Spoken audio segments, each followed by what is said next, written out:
On this episode of the Expedition Forge, we start to dismantle the Unimog, taking out some of the heaviest automotive components I've ever encountered. We'll make plenty of messes. This thing sprays coolant out of absolutely every orifice that it has. And even though we've explored the Unimog top to bottom, we'll continue to find cool things and artifacts hiding in plain sight, and a couple things hiding in the smaller nooks and crannies as well. Hey, look, a peanut. Welcome to the Forge.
This is a rare instance in which I get to just tear stuff out and not care about how it goes back. Very happy about that. It's a lot more fun tearing stuff out when you don't have to worry about remembering how it went together. Check out this little link between the engine and the radiator. Kind of like a little, I don't know, a little brace, I guess, to help them both kind of stay where they're supposed to be. Very interesting. But one thing I am good at is making a mess in my shop. You know, I don't claim to be some super car genius, but I will say one thing I'm pretty good at is just seeing a project through. Actually doing what I said I'm going to do. I'm definitely not one of those guys that lets a car sit in his yard for 20 years and says, I'll get to it. I usually am really good about hopping on a project and putting my hands on it. That is just my biggest advice for anybody who doesn't know where to start. Just put your hands on it. Just see what you can do. Put your hands on it, and then you'll get a sense of what needs to happen after you really put your hands on it. So for this, I want to take the cab off. Disconnect a lot of this stuff is a good start. I want to put this on a stand. I'm curious. I want to break into this thing and see what the inside looks like. This is a 1963, so I really want to see what we're looking at here. Out of precaution, this is a propane conversion, so I've cut my heater off. I can smell some residual propane. I turned the bottle off. I've closed the sort of tap on the propane bottle, just to make sure that we don't have this thing actively being fed propane, and I cut my heater off so that we don't explode. Looking at this engine, it looks so much like my OM617 that it's odd how much it looks like my 617. I can see, so I was talking about an OM606, I can see what everybody's concern is. This little passage that they wedge this engine into is not huge, so I think the top end of a 606 is pretty wide, so I think it would require some cutting into this side of the cab, which would go into the interior, and this is kind of your footwell here, so I do think that there's a lot of challenges. I do acknowledge that, and I haven't bought any vehicle yet, so it's not the end of the world. If I decide to go with something else, that's okay.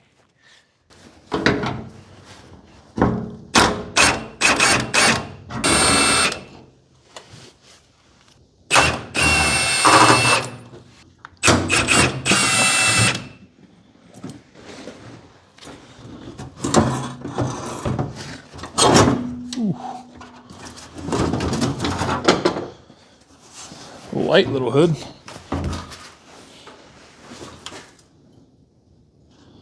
I have to come up with another solution to keep the hood up.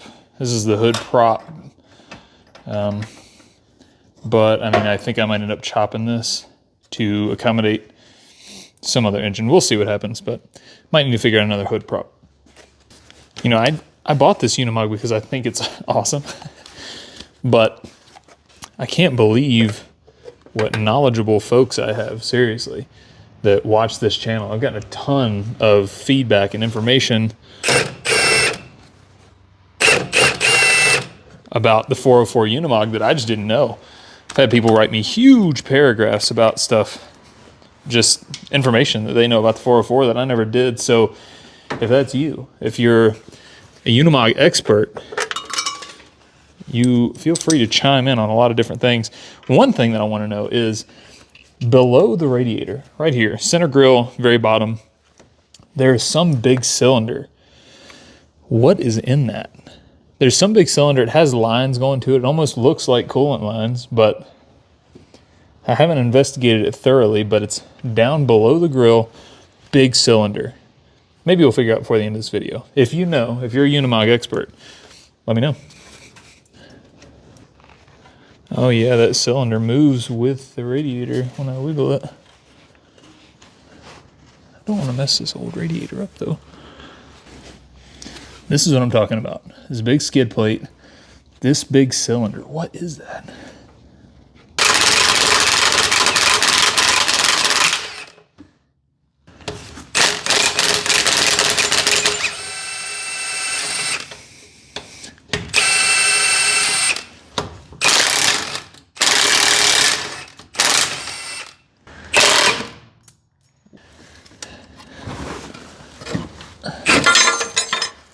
There we go. Stop. We're done. Wow, that's a big skid plate. Hey, look, a peanut. Anybody out there wants peanut? Give me your address. It's a big skid plate. Definitely keeping that. Oh. So now you can see what I was talking about right here, the cylinder. It has a little drain plug right here. I wonder, I don't know exactly what this is, but I'm thinking it's gonna let some coolant out. I don't understand what it is, but let's see.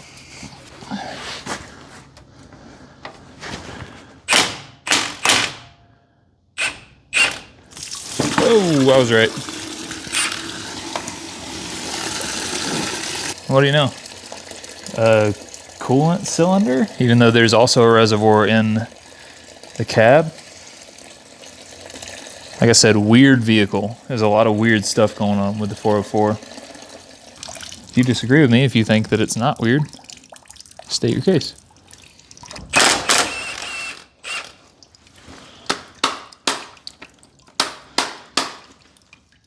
Come on, you.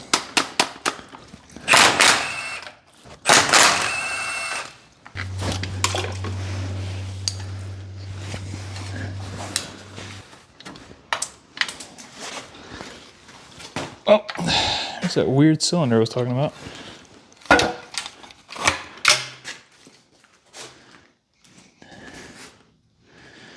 Can unscrew it for some reason. Anybody know anything about this? Some portion of this holds coolant, but the inside is bone dry.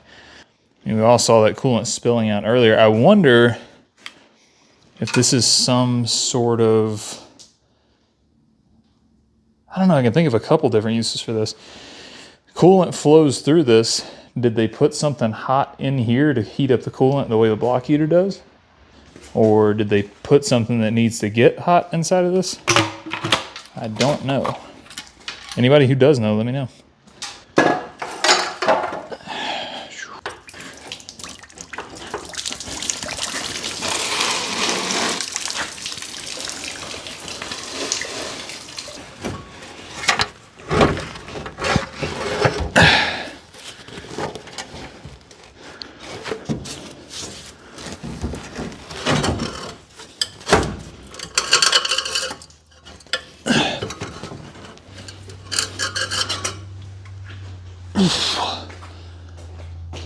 It's heavy. Ugh. I don't know why, but it is so heavy. It can't have much left in it. Whew, nope. That is actual weight, radiator weight. Oh, wow. That's by far the heaviest radiator I've ever lifted. I can't believe how heavy that radiator is. It's so often, that, you know, so common for them to be aluminum and lightweight, and that's their kind of their selling point. Oh, this is a hood prop. Let's take some stuff out of the inside.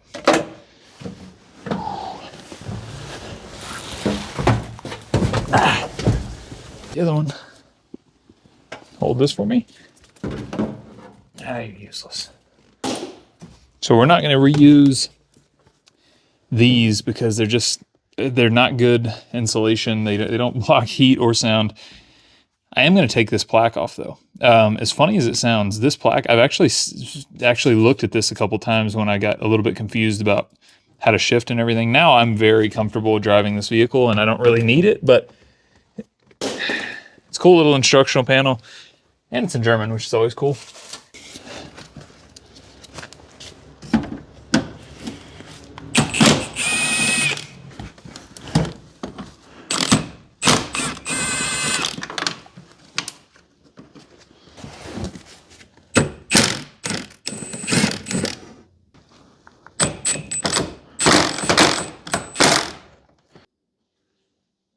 So a recap, so far we've taken out a lot of coolant stuff, radiator, that type of thing. We've taken out a lot of the propane conversion stuff. I really want to get this engine on a stand to break it down and just see how healthy this gas Daimler-Benz 1963 engine is. It ran really well. I drove it for quite a bit today, just knowing that this thing might be down for quite a while. Removed a lot of electrical stuff. I think this is the fuse box for the vehicle, and it's probably too dark, but under here, there's a ton of wiring that goes to all the gauges, the speedometer and whatnot in the interior. So you can see clear through the interior right there. This is a big, big day. The Mog's gonna be down for a long time, and this is the day that kicks it all off.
Interesting. Can you see that red underneath?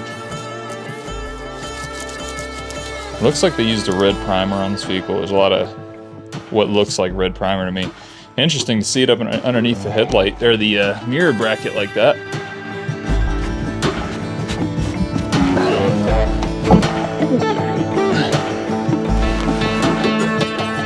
I'm not going to claim to be anything like a Unimog expert. Really, I know a lot more about Land Cruisers than Unimogs, but there are a lot of little things that I probably should have known by this point.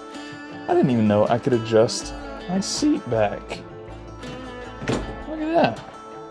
You just push this little button and you can swing this seat. Very cool. Unfortunately, this is not going to matter because the seat won't go with me anyway. Here's the second thing I discovered about the seat. It's really loose. Never wobbled when I sat in it. Whoa. Okay, I swear I'm not staging this. I had no idea. Seriously. That's all that holds the seat in. I never even knew that. Look, in a Unimog, you have two settings. Here, or you can remove the seat and slide it back. Or there. That's it. It's better than what I thought. I thought there was no adjustment at all. I wouldn't call that safe exactly. You just pop your seat off by sliding it back one notch.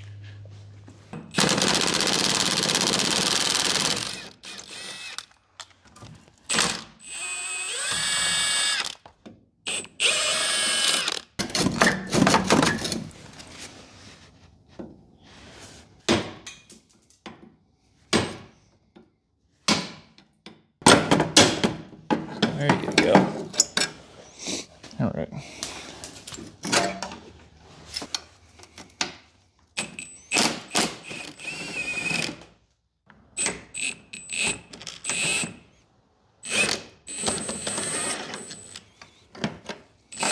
Ah.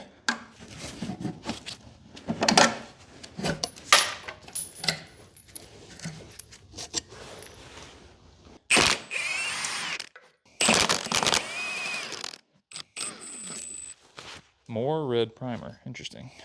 I do not recommend taking a door off like this.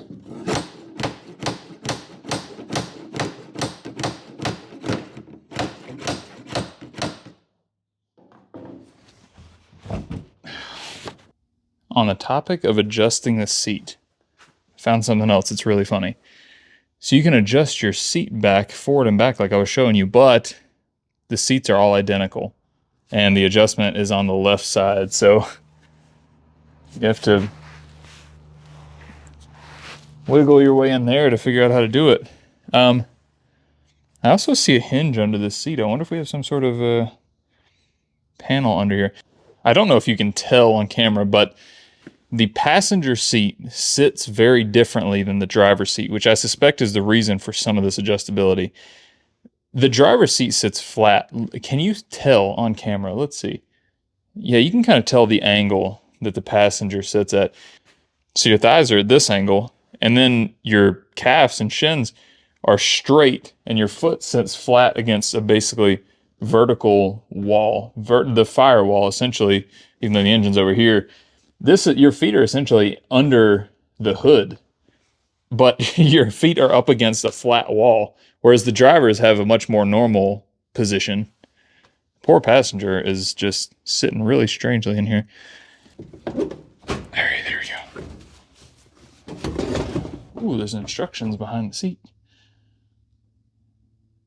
Interesting. I'll read that.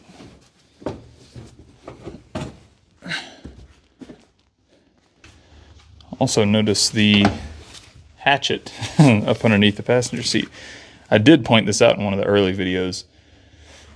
Weird, painted like the Mog too. It got green paint on it.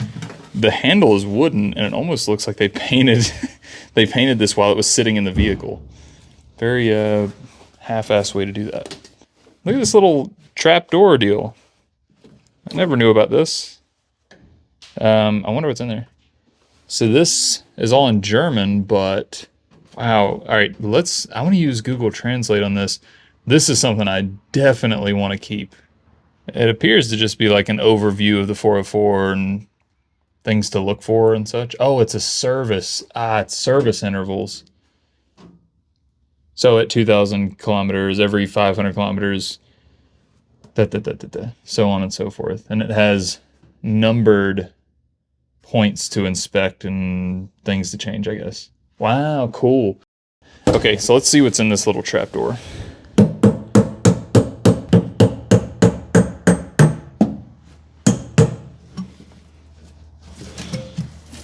Ooh, really rusted down. Nothing. Just a little storage cubby, but a ton of rust. This is something that's gonna have to get chopped for sure. I'm gonna have to replace this little tub. This is an awesome little storage cubby. I will have to replace this corner. Lots of really bad rust down there in that corner, and that makes sense because there it is right there. That is the outside, what I guess most people would call kind of like the cab corner, kind of like this. I don't know, but this is the outside of that storage box. So it's not really a problem. I will happily chop that and re-weld that up and make that into some fresh metal. We may even be able to change the size of this and maybe add some things to it. Also, probably take these hinges off because they're giving me a ton of resistance. A lot of this cab is probably going to get some new metal anyway, so I'm not overly concerned with that. Very cool discovery, though. Maybe we can throw one in under the driver's seat as well. Oh yeah, just as I stopped recording right there, this hinge snapped off. So there you go. There's your answer to that. We'll definitely get rid of these hinges.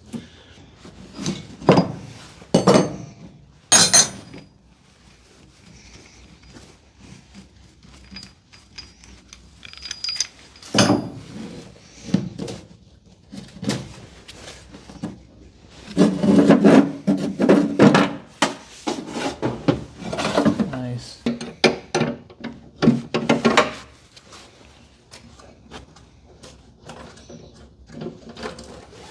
Check this out. There's more stuff that I'm finding.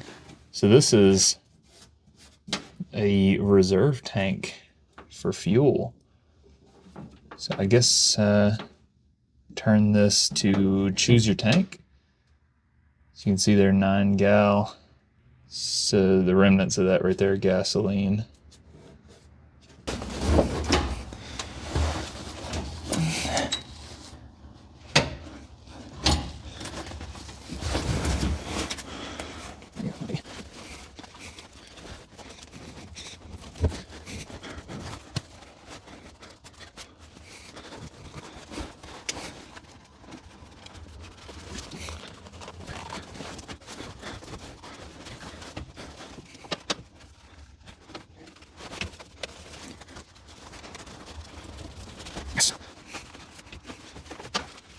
There's a 404 Unimog shifter boot.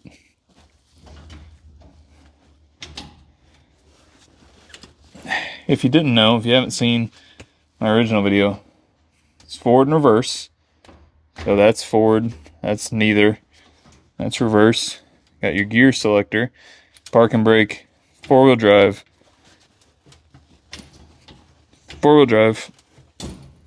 Diff locks. Hey there, a couple days later version of me here. I told you earlier in this video that I did not have the engine swap candidate for the Mog, but now I do. A couple days after recording this video, I picked up the car that's going to donate its heart to the Mog, and it's a pretty low mileage, excellent mechanical condition, beautiful, great daily driver of a car, really comfortable, great car. I hate to gut it. I even played around with the idea of going to try to get another one so that I didn't have to gut this perfect car. But the Mog's got to eat. It's the whole purpose of why I bought it. It's going to happen. And before I do gut that car, you will see that car. We'll drive around a little bit. And I'm glad that I did buy a whole car instead of an engine on a pallet. I just can't trust an engine that isn't in a car that I can't see run. So I'm very happy with my choice to buy a really pristine car for that engine swap so that I can drive it around and get a sense of how healthy it is. And this one's healthy. So we do have the Mog swap candidate. You'll see that very soon. Also, big undertaking, big change of plans. I'm going to make a big modification to the Unimog that I wasn't planning on doing, and I'm going to let it go right now. The Unimog has the factory radio box on the back, which is cool because it's compact to some degree. It's not super duper tall, but it's also not tall enough for me or my tiny wife to walk around in straight up. I think that's going to present some comfort issues in the long run. So I'm going to chop the roof on the Unimog, and I'm going to put these electric jacks inside, and we're going to be able to raise the roof by 2 feet. This is an electrically powered jack that has a 24-inch stroke, so that means we're going to be able to raise the roof by 2 feet and then compress it back down to its current height. It's going to drive around at this height, and then when we make camp, we will press a button, and a series of jacks, 4 jacks, one at each corner, will raise up the roof by 24 feet. It'll have a canvas material that covers that distance when it raises up. So it'll have like a tent middle, and then the roof will be 2 feet higher. So that's going to be really soon. I have all the parts. I just got this delivered to my doorstep today. So we're going to be making the Mog an even more extreme project than I planned on. Going to raise the roof 2 feet. Stick around for that. We're going to be chopping the top off of the roof and picking it up. So that's a big, big change of plans. Furthermore, to carry on with the engine swap, we need to remove the cab, remove the M180 engine, remove the engine from the donor car, put it in the Mog, do the body work on the cab, put the cab back. So we got a long way to go, and all these things are coming up. So there's really serious stuff in the next few videos and an introduction to the donor car. So thank you so much for watching the Expedition Forge. Man, it's going to get good from here. Please subscribe, like, comment, and all that stuff, and I'll see you next time. Thanks for visiting the Forge. Bye.